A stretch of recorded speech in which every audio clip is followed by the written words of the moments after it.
નમસ્કાર મિત્રો, હું મનોજ સ્નેક સેવર આપની યુટ્યુબ ચેનલની અંદર તમારું સ્વાગત કરું છું. મિત્રો, આજે એક મને એવો સાપ મળ્યો છે કે જેના વિશે મેં તમને થોડીક માહિતી આપવાનું મનમાં વિચાર્યું કે આ સાપ વિશે હું તમને પૂરી માહિતી આપું. તો આ સાપ છે બ્રોન્ઝ બેક ટ્રી સ્નેક, જે ઝાડ ઉપર રહેવાવાળો સાપ છે.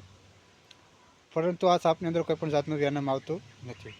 અને આ સાપ મોટા ભાગે તમને ઝાડ ઉપર જ જોવા મળે છે. અને એનો જે રંગ છે ઉપરથી જે તાંબા કલરનો હોવાના કારણે એનું નામ બ્રોન્ઝ બેક ટ્રી સ્નેક પડ્યું છે.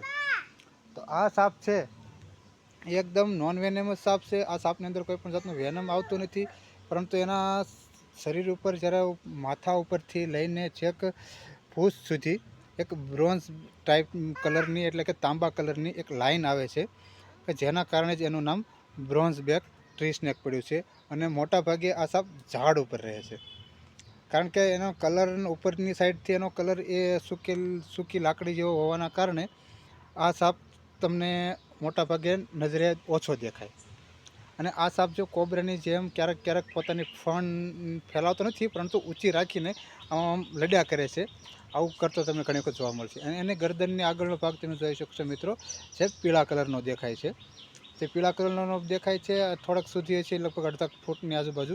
અને પાછળથી જે થોડોક ડાર્ક વ્હાઇટ, ફૂલ વ્હાઇટ ને એ ટાઈપનો એનો કલર આવે છે. અને એની તમે આંખો જોઈ શકો છો મિત્રો, કે જેની આંખો બીજા સાપ કરતાં ઘણી મોટી હોય છે. બ્રોન્ઝ બેક ટ્રી સ્નેકની આંખો બીજા સાપ કરતાં ઘણી મોટી હોય છે. અને આ સાપ ફૂર્તીલો બહુ આવે છે. અને આ સાપની અંદર તમને બીજી વસ્તુ તમને કહું કે આ સાપ જ્યારે એના જન્મ વખતે એના બચ્ચાની લંબાઈ 6 થી 7 ઇંચ હોય છે. અને આ જે સાપની મહત્તમ લંબાઈ તમને કહું કે 5 ફૂટની આસપાસ હોઈ શકે છે. પરંતુ 40 ઇંચ સુધીના સાપ આપણે ખુદ પકડેલા છે, જોયેલા છે, અને રેકોર્ડમાં છે 40 ઇંચ સુધીના. અને આ સાપની એક બીજી એક ખાસિયત પણ એક એવી છે કે આ સાપ જ્યારે પણ તમને કોઈ પણ જગ્યાએ ઝાડ ઉપર અથવા ક્યાંય લાકડામાં જ્યારે તમને જોવા મળે, ત્યારે આ સાપને તમે આગળનો ભાગ જે પીળા કલરનો ભાગ છે ત્યાંથી તમે એને ઓળખી શકશો. બીજા સાપની અંદર આ રીતનો કલર જોવા નહીં મળે. પછી આગળની સાઈડમાં જે થોડાક સુધી એને પીળો કલર હોય છે. એનું મોઢું જોઈશો તો તમને ખ્યાલ આવશે, અણીવાળું મોઢું હોય છે, એની આંખો મોટી હોય છે, અને પાછળથી થોડોક પીળો ભાગ હોય છે, અને ઉપરથી તાંબા આકારનો હોય છે. એટલે એને બ્રોન્ઝ બેક ટ્રી સ્નેક કહેવાય છે. એને જે નોન વેનમસ સાપ છે. અને આ સાપની અંદર કોઈ પણ જાતનું વેનમ આવતું નથી, કોઈ પણ જાતનું ઝેર આવતું નથી. અને આ સાપ ક્યારેય કોઈ પણ પશુ પ્રાણીઓ અથવા મનુષ્યને કોઈ પણ જાતનું નુકસાન પહોંચાડતો નથી.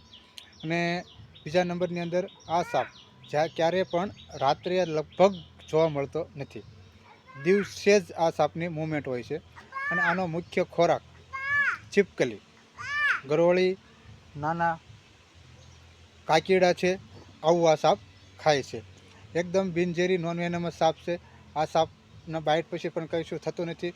તો આ સાપને આપણે અત્યારે જે બાળકોની પ્રાથમિક શાળા છે અમારા આપણે જેજાદ ગામની અંદર, ત્યાંથી પ્રાથમિક શાળાની બહાર એક કોલમ ઉપર ચડતો હતો, ત્યાંથી આપણે એને રેસ્ક્યુ કર્યો છે. રેસ્ક્યુ કરવાનો વિડીયો હું ઉતારી શક્યો નથી, એટલા માટે હું અત્યારે એમને આ સાપને મારે પૂરી રીતે માહિતી આપવા માટે મેં આ સાપનો આ રીતે વિડીયો બનાવવાનું નક્કી કર્યું છે. મિત્રો, મારી ચેનલની અંદર આપ નવા હો તો મારી ચેનલને સબસ્ક્રાઈબ કરી લેજો. અને જો તમારે મારા વિડીયો સારા લાગતા હોય તો ચેનલને સબસ્ક્રાઈબ કર્યા પછી લાઇક કરજો, શેર કરજો. અને કોઈ પણ જાતના સાપ વિશેની ઇન્ક્વાયરી હોય તો તમે મને કોમેન્ટ કરીને પણ જણાવી શકો છો. આ સાપ વિશે આજ મારે પૂરી માહિતી આપવાની હતી, એટલા માટે હું પર્સનલ મારી રીતે વિડીયો બનાવી રહ્યો છું. આ છે Indian bronze back tree snake, special ઝાડ ઉપર રહેવાવાળો સાપ. આ સાપની અંદર વેનમ નથી આવતું, અને આ સાપના બાઇટ પછી તમારે ક્યાંય જવાની પણ જરૂર હોતી નથી. અને આ સાપ લગભગ ક્યારેય કોઈ પણ મનુષ્યને બાઇટ કર્યાના રેકોર્ડ બહુ ઓછા છે. અને કદાચ ભૂલથી થયા હોય તો પણ આનાથી કશું થતું નથી. તો હવે આ સાપને આપણે જે ઝાડનો સાપ છે, તો આ સાપને ઝાડની અંદર જ મૂકવાનું આપણે નક્કી કરીશું. આપણે નીચેને નહીં મૂકીએ. આ સાપનો નીચેનો ભાગ તમે જોઈ લો કઈ રીતનો છે મિત્રો, વ્હાઇટ કલરનો છે. પરંતુ આ સાપ અગ્રેસિવ કેટલો હોય છે, આપણે એને ખીજવશું નહીં, હેરાન નહીં કરીએ, નહીંતર આપણે એ પણ જાણી શકીએ કે કેટલો અગ્રેસિવ છે. એ સાપને તમે એ રીતે વસ્તુ બતાવો તો એ પોતાની રીતે ડંખ મારવાની કોશિશ પણ કરી શકે છે. આ છે Indian bronze back tree snake, special ઝાડ પર રહેવાવાળો સાપ. આશા છે કે તમને આ સાપની પૂરેપૂરી માહિતી મળી ગઈ છે. તો મિત્રો, આ સાપને હવે વધારે આપણે હેરાન નહીં કરીએ. અને આ સાપને હું અત્યારે અહીંયા આ સાપને અત્યારે મિત્રો હું અહીંયા રિલીઝ કરી રહ્યો છું. આ ઝાડ જ છે, તો આપણે આ સાપને અહીંયા ઝાડ પર જ જતો રહેવા દઈશું, જેથી કરીને એ પોતાનો ખોરાક લઈ શકે અને અહીંયા આરામથી રહી શકે મિત્રો. તો આ સાપને આપણે કોઈ પણ જાતની તકલીફ પહોંચાડ્યા વગર અહીંયાથી આને આપણે રિલીઝ કરીએ. મિત્રો તમે જોઈ શકો છો કે આ સાપ ઝાડવા આરામથી જઈ શકે.